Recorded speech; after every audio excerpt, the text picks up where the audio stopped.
Violence and rioting broke out in the U.S. Capitol this week as citizens gathered to protest voting irregularity in the November elections. Why are violent political protests becoming so common in the U.S.? Bill Donahue of the Catholic League and Father Robert SIRICO of the Acton Institute share their insights. And Rome correspondent for the National Catholic Register, Edward PENTIN, reports on the reform at the Vatican that got little attention during the holidays. Later, COVID lockdowns in Scotland and now England were imposed this week. How are these shutdowns affecting Catholic worship in the UK? Associate editor of the Spectator, DAMIAN THOMPSON, weighs in. Finally, communist China continues to crack down on religious expression while their military flexes its muscles. How will the Biden administration handle China? President of the Population Research Institute, Steve MOSHER, will tell us. The World Over begins right now.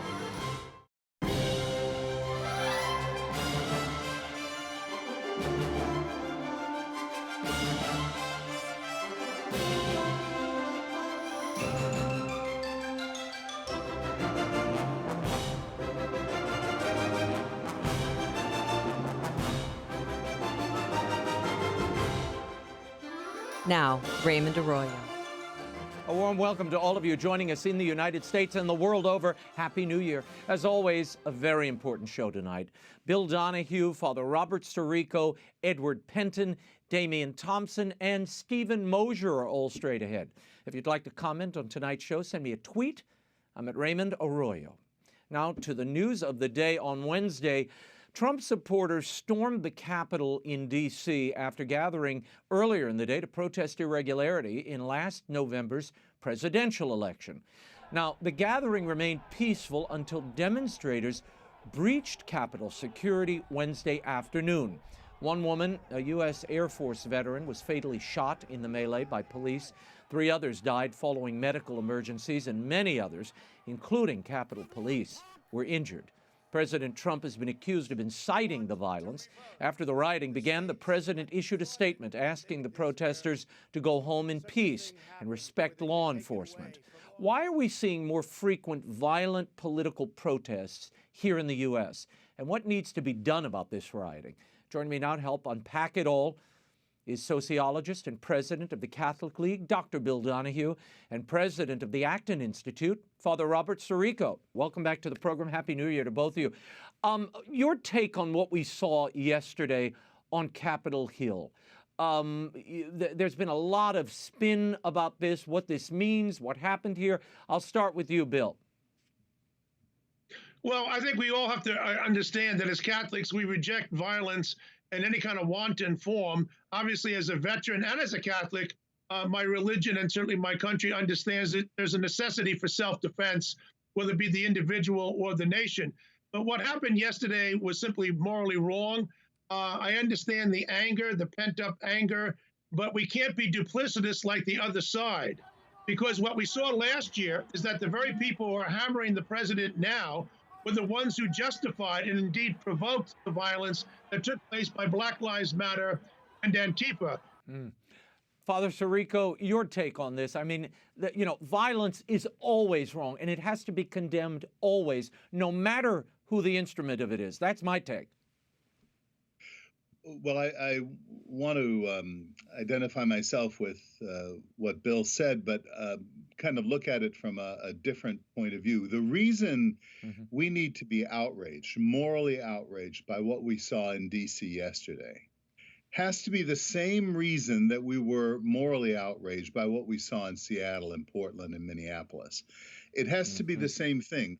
We can't be tempted to a kind of moral relativism that somehow justifies the one, and it's a kind of me too, you're worse than me. I think that it is deeply tragic that the president, in effect, egged this on for weeks leading up to it. And I think that has to be confronted very honestly, in the same way, as Bill said, that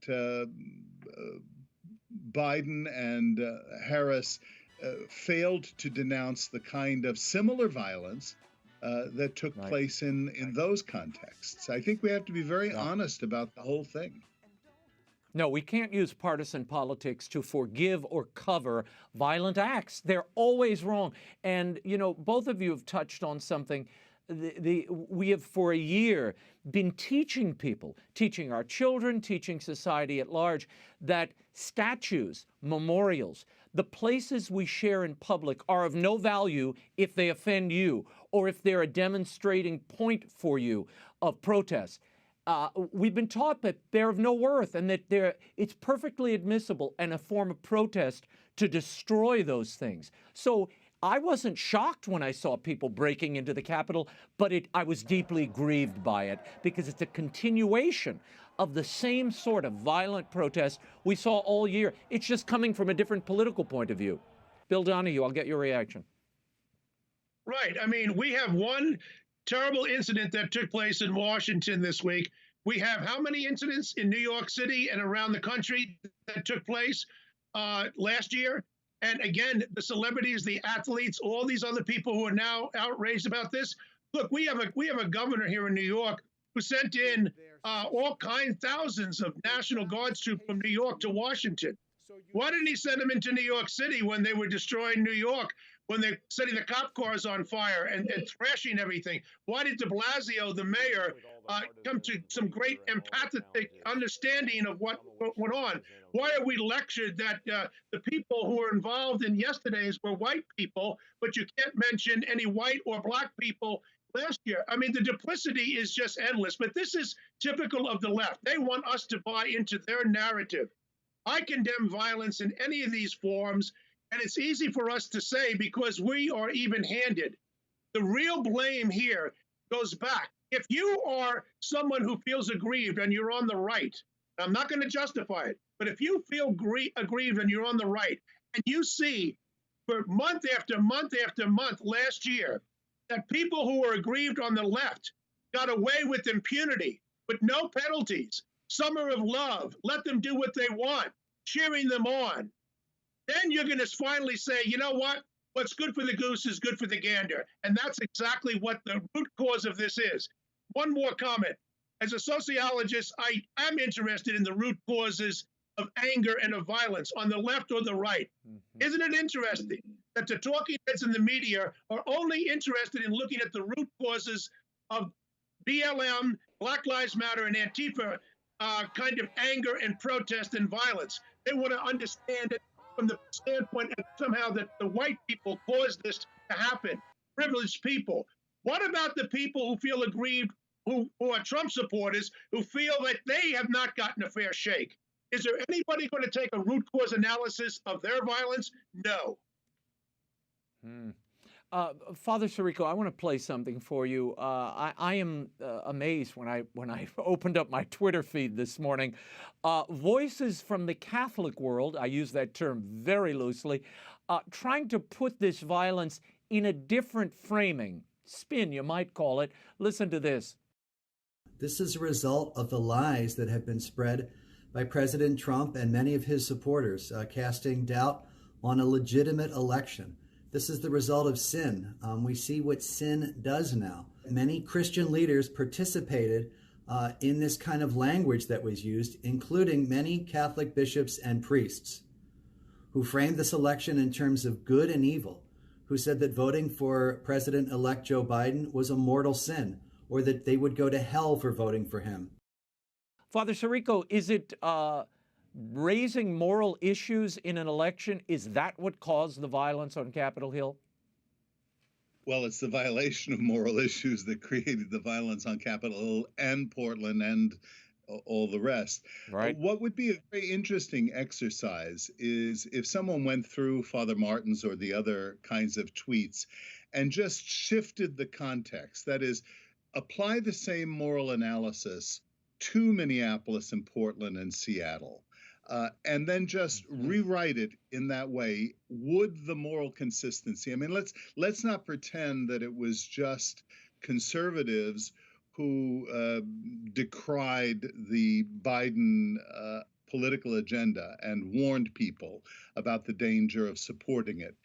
It was also the left that said the same thing about Donald Trump. And I'm kind of in not exactly in the middle, but I am not pleased with either side in this. And the important thing is that we cannot allow the fact that when people lack moral standards to give us some kind of permission to lower our own moral standards. We have to hold the same level and the same outrage in both contexts.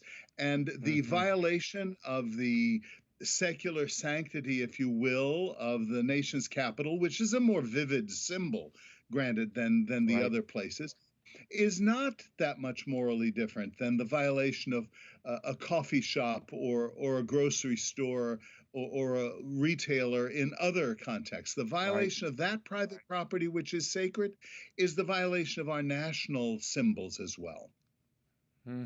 Well, Bill, I was intrigued by the lack of curiosity and almost non-reportage of a couple of Antifa riots on New Year's Eve, one in Portland, Oregon, one in Philadelphia, and they attacked federal courthouses with Molotov cocktails. It got virtually no context, no coverage, and there was no moral outrage. Now it's suddenly as if there's an insurrection and the whole government is being toppled because, you know, a few lunatics run into the Capitol.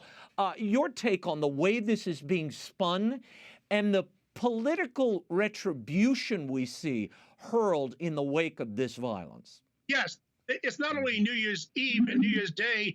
We've seen this routinely. We see it still in New York and in other places around the country. You got this incredible double standard. Look, I remember back in 2008 when Barack Obama said to get into people's face. Maxine Waters said get into people's face. Cory Booker said get into people's face. Now, is that an incitement to violence? I would say no. But if you're going to say that Trump, who never asked anybody to directly engage in violence, is inciting violence, then I suppose by inflammatory rhetoric, if that's how low the bar is, you have to include all of these people. And there's a lot more than just the few that I just mentioned there. All of the celebrities, people like Chris Cuomo on CNN, who came out there to try and justify the violence. And now all of a sudden they're suffering apoplexy. Now, this is rather duplicitous, and it's rather sickening to see this kind of selective moral indignation. And I condemn whether it's coming from the right or the left, so I don't have to live in this world of uneven moral standards. They do. Voting resumed Wednesday, Father SIRICO, to certify the election results. Many Republican senators had planned to challenge the Electoral College votes. They later chose not to in the wake of this violence. Finally, the electoral results confirmed Joe Biden in the wee hours of the morning.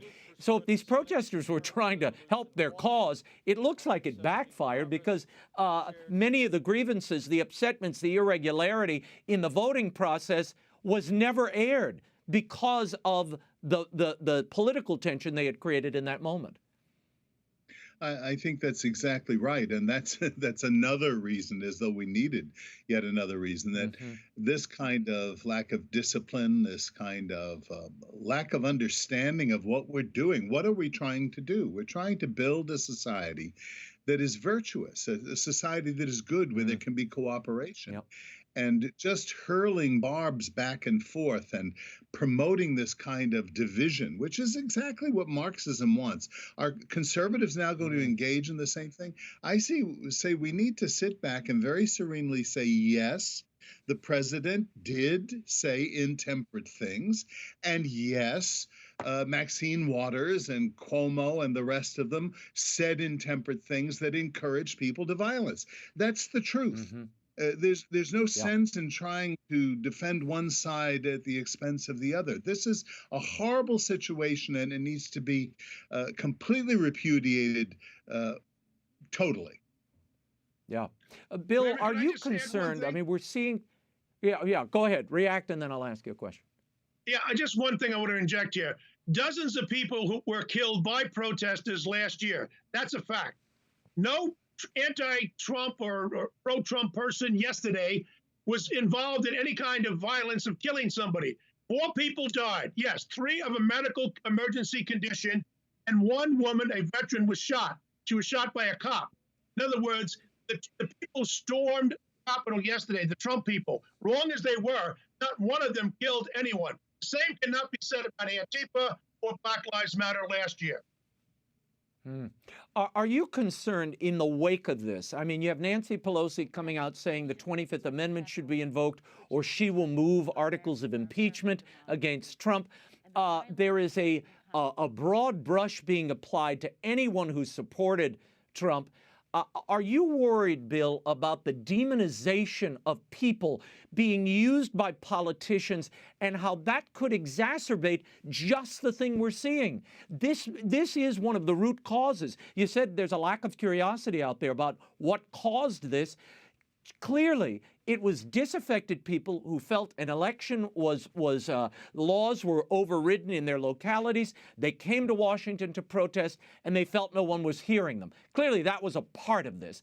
Are you worried that this is going to double down and increase the powder keg that we saw the other day? Well, now that the Democrats, who never complained about violence, as I said, during the Democratic National Convention for 4 straight days, are now going to be in control here in a couple of weeks. Yes, I am concerned because the playbook of the left, and this is not liberals I'm talking about the left, who have now made major inroads in the Democratic Party, the hardcore left. Their goal is to intimidate. They're bullies. And they want the people who are those people who like the views of Trump and his policies, if not the persona of the person. They want us to shut up and go away. And there's already an attempt to do so. We have the National Catholic Reporter, which is an anti-Catholic newspaper, which Catholic Church's teachings on sexuality and hammers at popes that they don't like in a vicious fashion, now blaming people like myself and others for the coup that took place in Washington. This is how absurd it is. But if they think they're going to intimidate people like myself, boy, they don't even know who we are. Yeah, this becomes the thing that breaks my heart is when people use tragedies like this, particularly politicians or partisans, and they break the flamethrowers out and they just start trying to brand everybody, burn everybody, make them the sinners for whatever's happening over here. The fact is, as intemperate as what Maxine Waters said, she went urging people to confront people at a gas station and a grocery. You don't blame her then for every time somebody breaks a window on Fifth Avenue. Right. In the same way, I think we have to take a breath here and say, okay, who's really to blame? Yeah. It's not people, it's not scribblers, it's not people, who are in the public eye defending civil rights or a bishop. This is crazy. The president of the USCCB, Archbishop Jose Gomez of Los Angeles, had this to say this week in the wake of this violence. He said, the peaceful transition of power is one of the hallmarks of this great nation. In this troubling moment, we must recommit ourselves to the values and principles of our democracy and come together as one nation under God. Father SIRICO, your thoughts on what we can do to heal this fractured nation.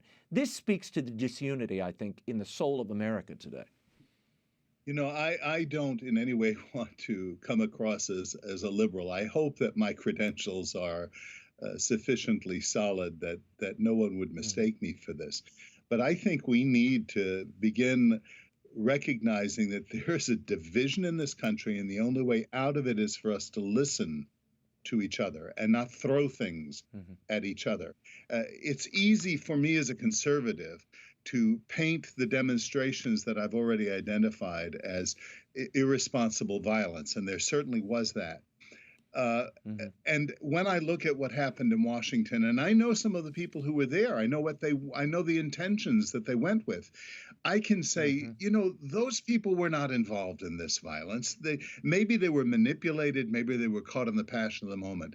I think we need to say the same thing. And in effect, you said this, Raymond, just now, that there are a lot of people that are caught up, and there's a smaller group of irresponsible, ideological people who are bent on destruction, bent on violence, and those people need to be isolated and identified. Those thoughts, those principles, those politics need to be identified and excised from the body politic. We need to begin a new conversation.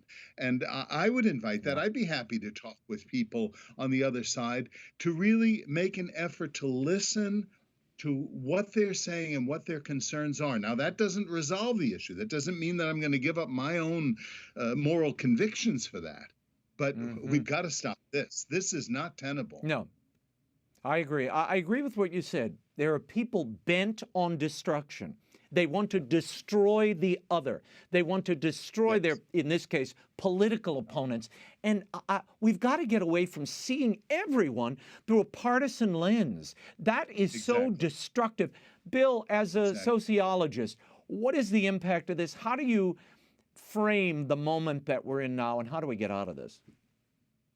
It's been building for a very long time. Radical individualism, I think, is at the core of it. The family breakdown. There's a lot of things, the nihilism which has been flouted. But let's remember this. We got to get out of it. Yes, I agree with Father, and it has to be led by good priests like him, and good rabbis and imams and ministers and others have to come together. I think we need the religious community. But let's keep in mind one thing. We have had dozens of examples of violence in the street over the last year since last spring. Every single one of those cases was caused by left-wing radicals. We have one case of right-wing radicals. All are wrong. But let's keep in mind where the real problem is. It's not on the right. It's on the left. They're the ones who started this last year. And I'm not justifying what happened in the Capitol. But if you really are concerned about violence, you have to know where the real problem is. It's on the left. And they're founded by foundations. They're protected by the media. But Bill, Father, you wanted to add? Honest. Yeah, I don't think we're white nationalists, but there are white nationalists who have identified with and been affirmed even by the president, and we need to disassociate ourselves with that kind of stuff. Those people also have created violence and violent situations and have attacked people. South Carolina is an example of it. So I think we need to kind of try to do our best to be as objective as possible. We need to be ruthless with our principles and our ideas and gentle with our neighbors. Yeah. Well, I think the ideological default that everyone has been engaged in, and I think the worst parts of that came out of the election, where you had Catholic against Catholic and evangelical against evangelical, using faith and even moral principle as a battering ram against the other person. Where everything became ideological conflict. That is not the way forward. And now that the election's over, that has to be put aside. But I will tell you, I see no sign of it abating. In fact, it seems to me the temperature is being turned up by certain parties who want to cancel or demonize people who are out there and making a difference. I pray that this spirit will leave us, and soon. Father SIRICO, Bill Donahue, thank you both for being here. We will check in with you in the days ahead. God bless. Thank you. The Vatican and the Australian Catholic Church have both denied knowledge of transfers of nearly $2 billion from the Vatican to the Church in Australia over a 6-year period starting in 2014. Now, the timing of these transfers is interesting. They began when Australian Cardinal George Pell started working at the Vatican as prefect for the Secretariat for the Economy. They continued even after Pell's return to Australia to face sexual abuse charges, which he was later acquitted of. Joining me to discuss the details of yet another example of financial irregularity at the Vatican and much more is Rome correspondent for the National Catholic Register, Edward Pentin. Ed, thanks for being here. The Australian bishops wrote to Pope Francis on Christmas Eve, confirming they had not received any of the funds that Austrac, that's the Australian financial watchdog, discovered. How is it possible that the Australian bishops were not aware of these huge financial transactions from the Vatican? Where might the money have gone? Well, this is the big question, and the Vatican is discussing this, is investigating this with the Australian authorities to really try to find out where this money came from, because they've had no record of it. The Australian bishops have no record of it. But there's several theories which is where this money could have come from, which one of them is that it could have come from what are called ciphered accounts, which have been held in APSA, which is the dicastery responsible for investments and real estate in the Vatican in the past. And it could be these ciphered accounts have been used by laypersons in Italy and elsewhere to basically use the Vatican, to sort of use the Vatican as a sort of offshore paradise, if you like, to transfer money which goes undetected. And so this money doesn't actually come from the Vatican, but it comes with the Vatican's name on it because of these accounts which are held within this dicastery. That's one theory, but there are others too. And also there's allegations of money laundering, of course, going on, and perhaps organized crime involvement. Are you hearing anything about who may have been getting the money sent from Rome to Australia? I mean, is there any speculation even on, I read something about China. It could have even been Chinese money being moved through and washed through the Vatican. Yes, I mean, that's a theory too, Raymond, but of course we don't know yet. As I say, it could quite conceivably be money laundering and organized crime. There's a strong presence of the Calabrian mafia in Australia, and there's strong links, I think, between them and the Calabrian mafia here, and that could well be one of the sources of this money. But we won't know this yet, and these investigations are continuing. Cardinal Parolin, we contacted him, and he said that he had no knowledge of this, and that in fact he's looking into it as well. But also with APSA too. I spoke to Archbishop Galantino, who heads APSA, and he said that he has no knowledge of these funds either. He also said there are no more ciphered accounts in APSA. These apparently were closed. But whether there might be some lingering ones that he doesn't know about, we don't know. But he says he doesn't know any of these accounts. Well, I want to play something for you. When I interviewed Cardinal Pell last month, he had this to say about money being sent from Rome, from the Vatican, to Australia. Watch. There's plenty of smoke, but we don't know. We don't have proof, and you have to have proof before you can make specific claims. But I think it's highly likely that money went from the Vatican, highly likely, but just what was its purpose is not clear, except that it wasn't an official purpose linked to the official Australian Church. Does this news support the allegations that some money could have possibly been used to adversely affect the trial of Cardinal Pell, Edward? Well, that's a theory, Raymond. I mean, there's been no evidence of that at all, really. I mean, there's been sort of speculative evidence, but no real hard evidence that that's happened. But that is one possibility.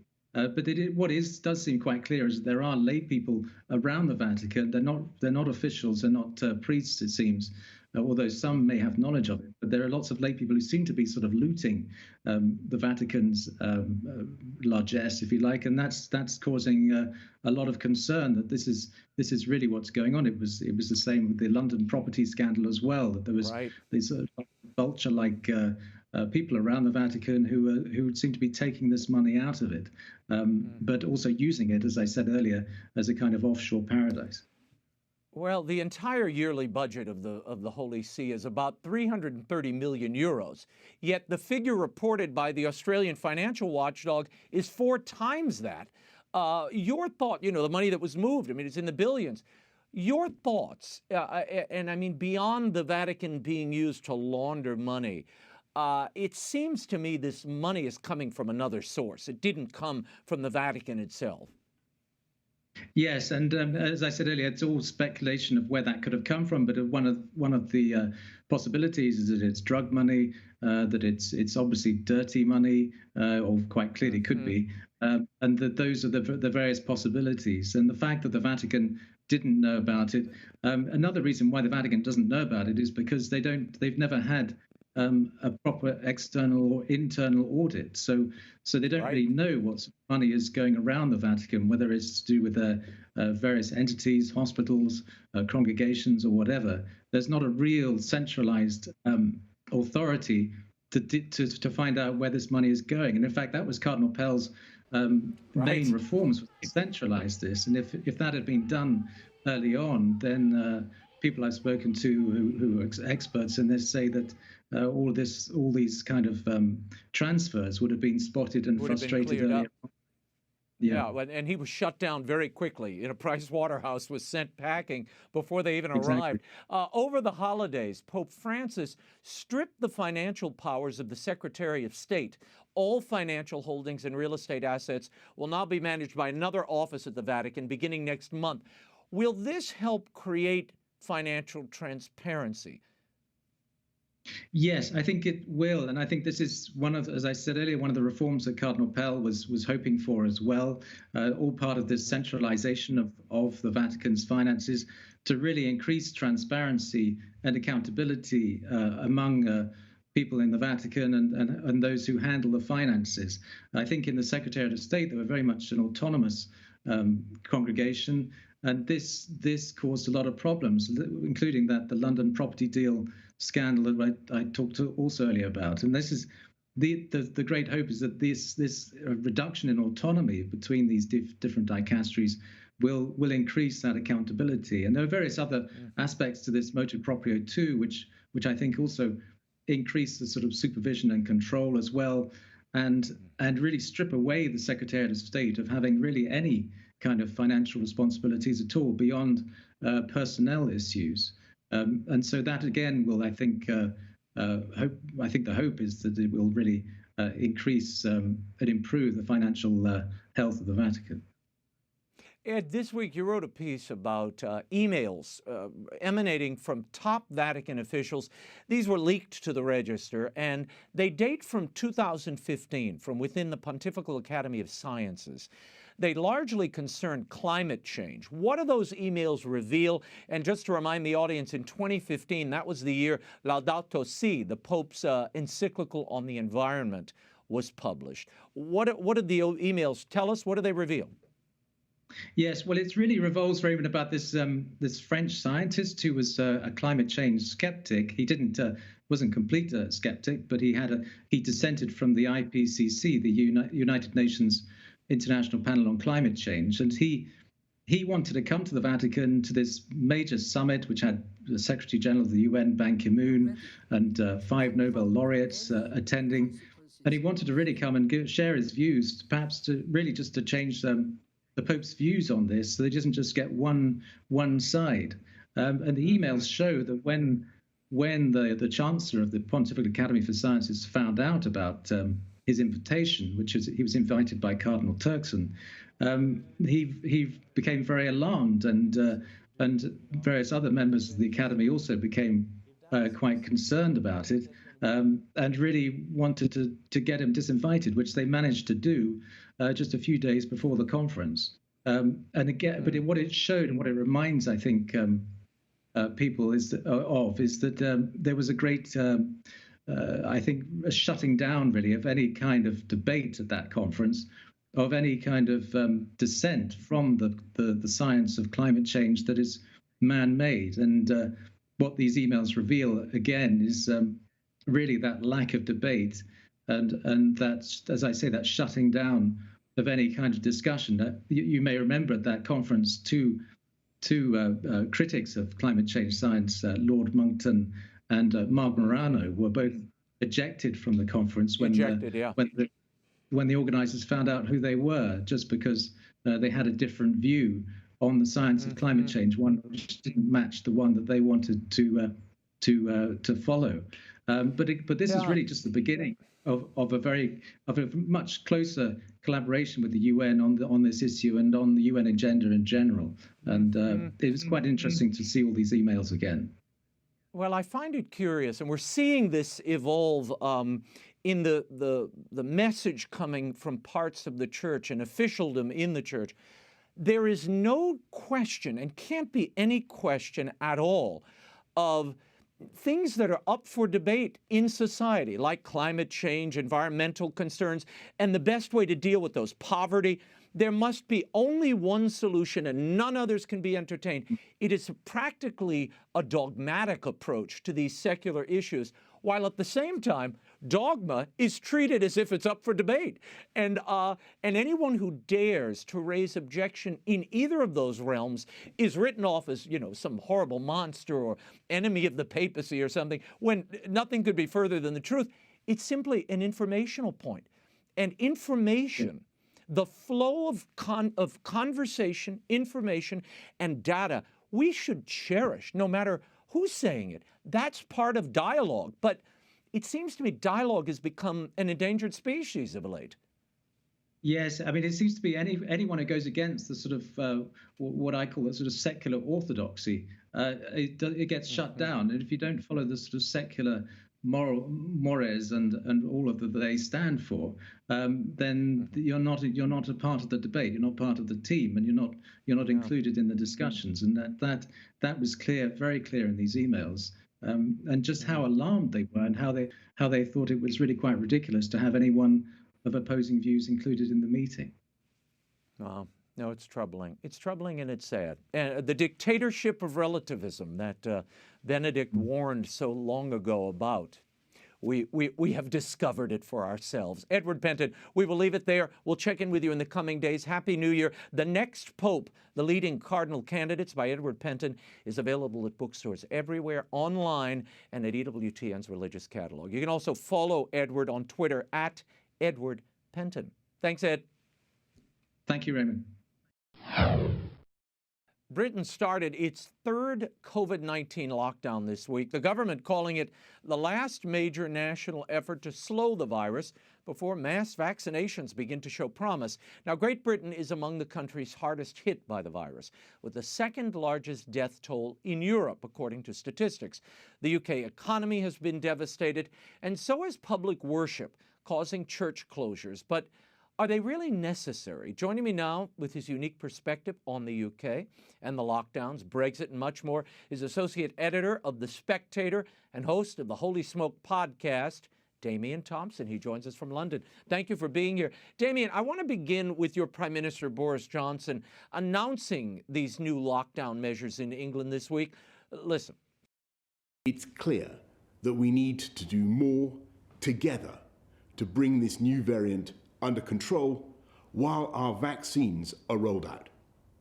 In England, we must therefore go into a national lockdown which is tough enough to contain this variant. DAMIAN, are these lockdowns helping? That's my first question. I mean, England was subjected to onerous lockdowns early on. COVID is still spreading. It's rather a difficult question to answer because we're dealing with a second or possibly a third strain of the virus. And therefore, it's possible that the lockdowns will halt the spread of a strain of the virus that's said to be 70% more transmissible. I think a crucial point to make is that, to my surprise, this draconian new lockdown hasn't banned communal worship. The government seems to be okay with very distanced, social distanced attendance at Mass, which it wasn't during earlier lockdowns. And that's quite a contrast with the first big lockdowns when all churches were shut, even for private prayer, and with the oddly enthusiastic support of the Catholic bishops. Some of them seem to have found their true vocation as finger-wagging health and safety experts. So it's different in that respect. You might ask what's changed, and yes. I think one of the things that's changed is that there's been a backlash from priests who, in some parts of the country during the earlier lockdowns, felt that the diocesan Stasi were just sort of waiting to pounce on them if they celebrated the sacraments. And I actually think some church-going cabinet ministers, two of which I've worked with as journalists, looked at the evidence and had a change of heart. But so much damage has been done. Yeah, no, I agree. And I think there are new studies showing that it's actually in homes where the COVID is spread more readily because you're in close contact over a long period of time with people. And that may be the real vectors of transmission, not walking in the streets or going out or even going shopping because you're moving and you're in transit. But you know, I'm not an epidemiologist, but there are recent studies showing that there's much more infectability in those confines. Now, Scotland has also issued a new set of lockdown rules, and the bishops there are protesting that the churches are going to be closed to all public masses from January 8th through February 1st. How have the laity in and around Scotland reacted to these new lockdowns? They can't be happy. Well, that's a very good point. The contrast between England and Wales and Scotland. Now, Scotland over the last few years has been under the control of the Scottish Nationalist Party, which runs the country in a way that has a faint whiff, I think, of sort of nationalist left-wing fascism about it. It's naturally very, very authoritarian. So I'm not surprised that Nicola Sturgeon, who's basically Kamala Harris in a kilt, has made this decision. I'm also not surprised that the bishops are cross, because in recent years, the bishops in Scotland have developed considerably more backbone than the bishops in England and Wales. So one or two really good bishops there. So I'm not surprised that they're protesting, and I'm glad that they are. Because going to church is not dangerous if you observe basic social distancing rules. It's quite simple. And one thing that's not dangerous, for example, is giving communion on the tongue. My parish priest doesn't have a problem with it. He says, look, I don't stick my hand on their tongues. So, exactly. There's so much virtue signaling around. A lot of that virtue signaling is driven by fear and not knowing how this virus is communicated and watching these statistics ebb and flow. And frankly, people panic. Well, I don't dismiss the wearing of masks as virtue signaling in all circumstances. I wear one myself. Sometimes I don't want to catch this new strain. I think there are people who would have been willing to go to church during the first lockdown who are wary, I think wrongly probably, of going to church during the second lockdown or the third lockdown, in fact, because they're worried about this strain, which is more transmissible. We don't know how lethal it is compared to the other strains, but certainly it's causing a tremendous amount of alarm. But the problem is that the clergy are natural virtue signalers. I referred earlier to their natural vocation as health and safety officers. They absolutely love this area of bossing people around. And for me, it was summed up not in the Catholic Church, but by the ridiculous spectacle of the Archbishop of Canterbury, Justin Welby, celebrating his Anglican Eucharist, wearing a mask with nobody next to him as he confected whatever they do, and a choir behind him singing without masks. And that's what I mean by virtue signaling. And by the way, the Church of England is going to collapse even faster than the Catholic Church.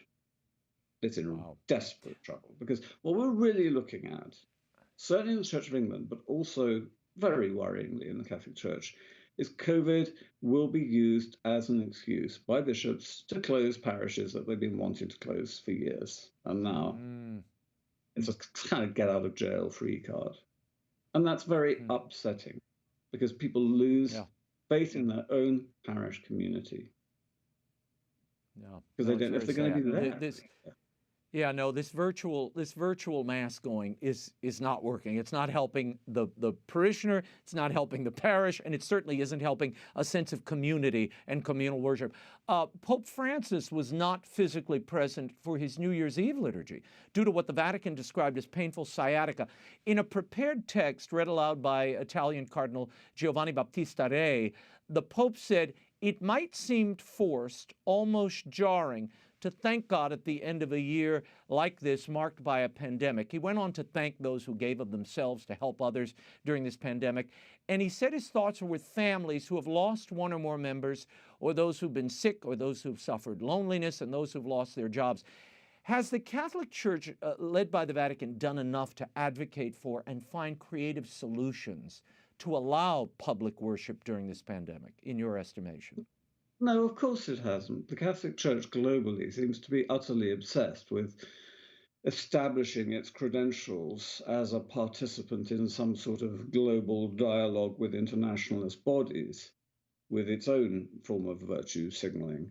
I mean, I was pretty horrified by the Pope's New Year message, which didn't mention Jesus or God, but was sort of globalist waffle. And I'm not one of those people who gets into the New World Order stuff, but even so, the Vatican's absolute obsession with polishing its halo on the world stage, the secular world stage, is something that is mystifying and troubling to so many Catholics. Before I let you go, the UK split from the EU.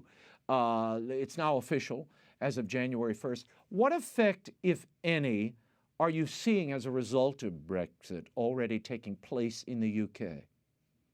Well, the thing is, Brexit is finally history because we've done it. We've left.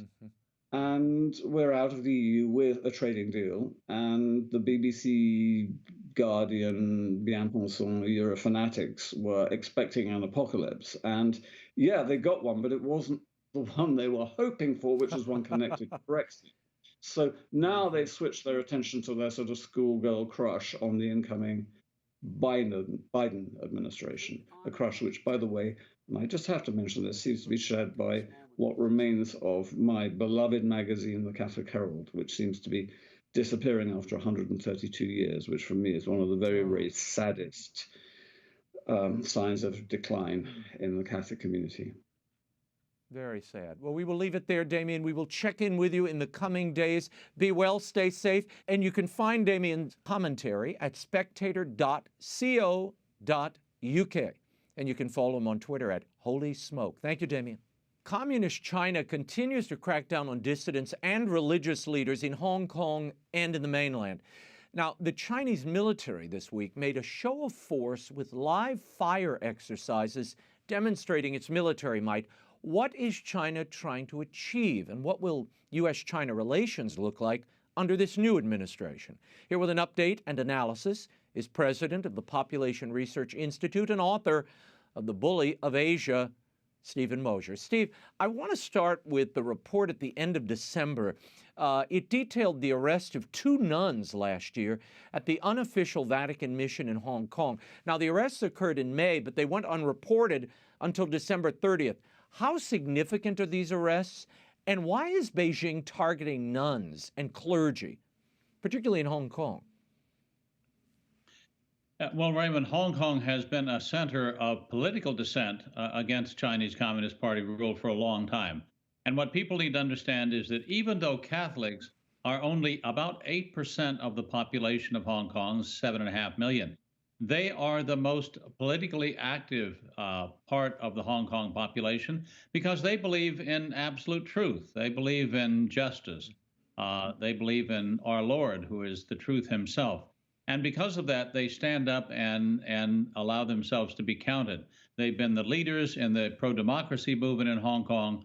They've been the leaders demanding that the Chinese Communist Party respect the agreement that it signed with Great Britain way back in the 1980s, allowing Hong Kong its freedoms for the next 30 years. So they're sort of the tip of the spear when it comes to the democratic movement in Hong Kong. And so the Communist Party, which has always had an animosity towards Catholics above all, is seeking to crush that sort of dissent.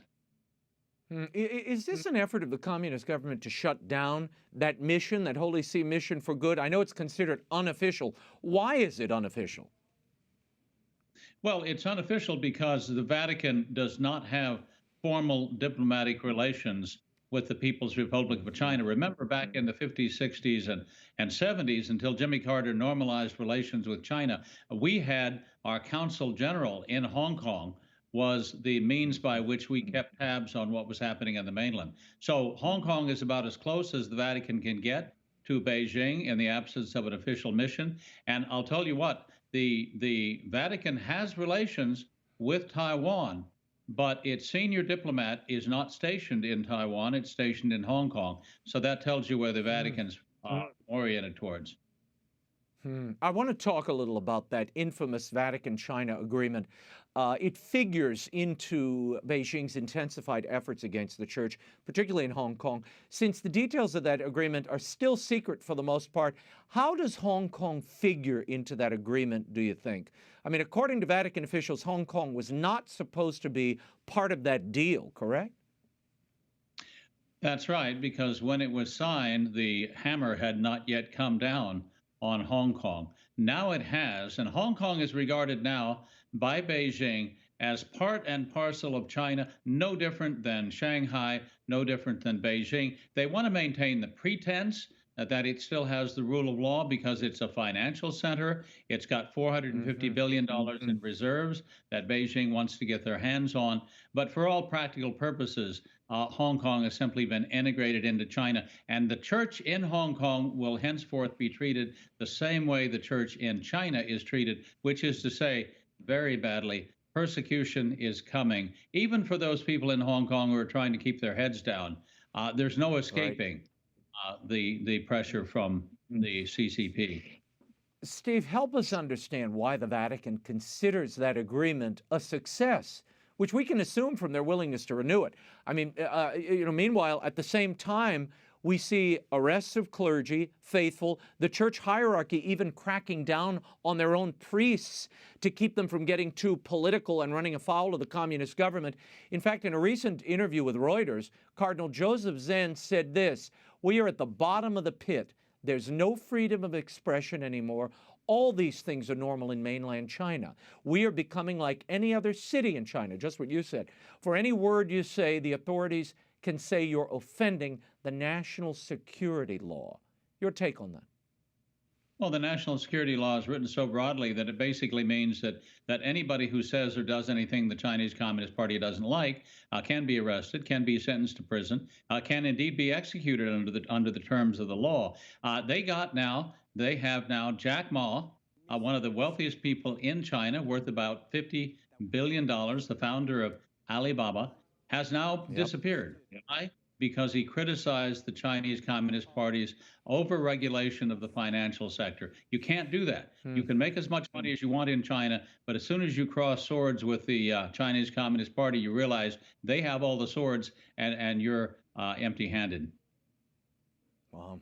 I want to get your take on what might this new relationship between China and the United States look like once President-elect Joe Biden takes over on January 20th. The Chinese Ministry of Foreign Affairs says China-U.S. relations have come to a new crossroads and a new window of hope is opening. We hope the U.S. side will work with the Chinese side to focus on cooperation and manage differences and bring bilateral relations back to the normal track at an early date. Steve, how do you see this new relationship going for China and the U.S.? Well, China hopes that a Biden administration will simply revert to the Obama-Biden policies of 10 years ago or 5 years ago, when basically we conceded to the Chinese Communist Party the idea that they were eventually going to become the dominant power in the world, that we were on, according to the Obama-Biden administration, on a kind of glide path to second-rate status, and that we should make concessions one after another to China. The fact is that going back to the days of the Soviet Union, we have long realized that our doves encourage their hawks, and our hawks encourage their doves, so that when we have a strong policy towards China, they display weakness, that our strong policy encourages their doves to take over. When we have a weak policy, as I'm afraid we're looking at now, because basically the Biden administration looks like a rehash of the Obama-Biden administration in terms of personnel. Our doves in Washington, who are going to make concession after concession, are going to be encouraging their hawks. I think that's why we're seeing China become more aggressive all over the world stage, vis-a-vis Taiwan, vis-a-vis the South China Sea, vis-a-vis Japan. And in terms of cooperation, at the top of the list for the Chinese Communist Party is cooperating with the United States on the COVID-19 pandemic. So let's get this straight. They release a virus from their lab, which is now becoming clear. It goes around the world. It causes economic devastation, tremendous loss of life. And we're supposed to cooperate with them in cleaning up the mess caused by a virus that they released upon the world. It's quite a number. They did quite a number on the world. You're right. And I agree with you. I think we're going to have to monitor this administration closely, particularly given the allegations of financial payments between members of the Biden family and the Chinese. Chinese companies also, Steve, have been reportedly buying a lot of land here in the United States. What is their goal? Is this even legal?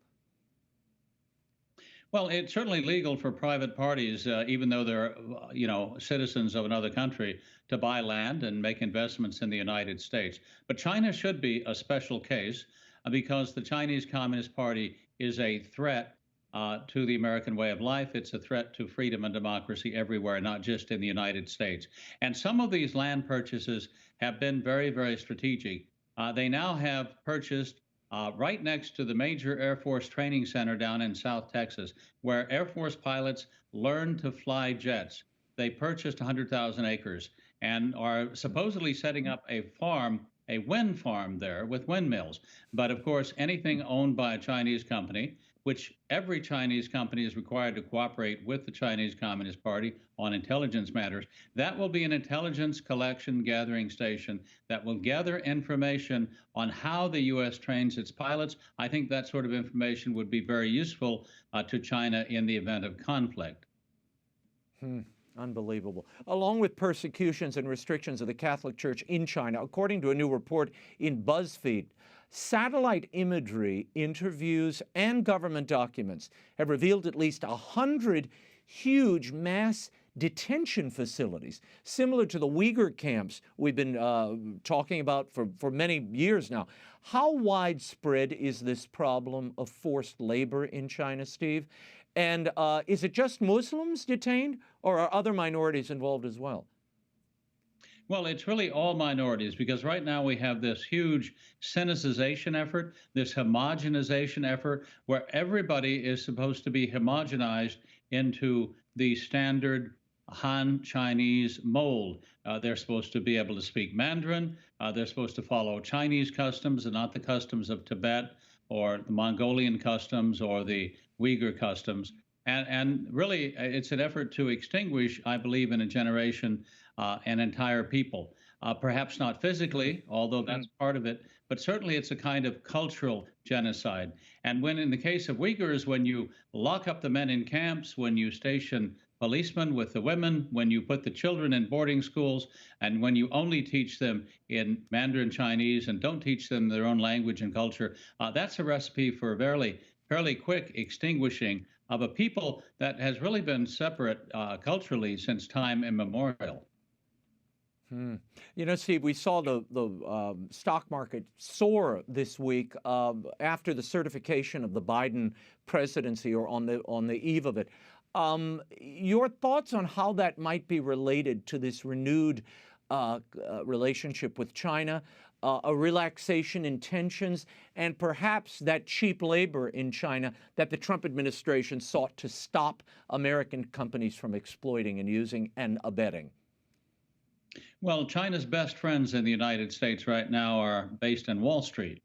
And Wall Street is very happy with any kind of rapprochement with China, because once again, they think they'll be able to list Chinese stocks on American stock exchanges, raise money from Americans from their retirement funds and so forth, funds that will go to China to strengthen a regime which is not only persecuting the church in China, which we've talked about, but of course it's building up its military to threaten its neighbors and us. But Wall Street makes a lot in terms of fees on such offerings. So it's very happy to have better relations with China. The other thing I think that Wall Street's anticipating here is a big stimulus package from the Democrat-controlled Congress. That money is coming down. It probably will lead to some inflation in the future, but right now numbers are going up. Steve Mosher, thank you for your insights. As always, Bully of Asia, Why China's Dream is the New Threat to World Order by Stephen Mosher is available at bookstores everywhere and online. Thank you for being here, Steve. Thank you, Raymond. The World Over is now available as a podcast. Download us at iTunes, Apple Podcasts, and Spotify. Don't you want to take us with you?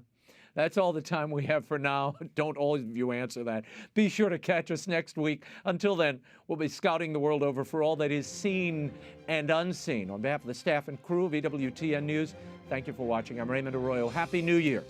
Bye now.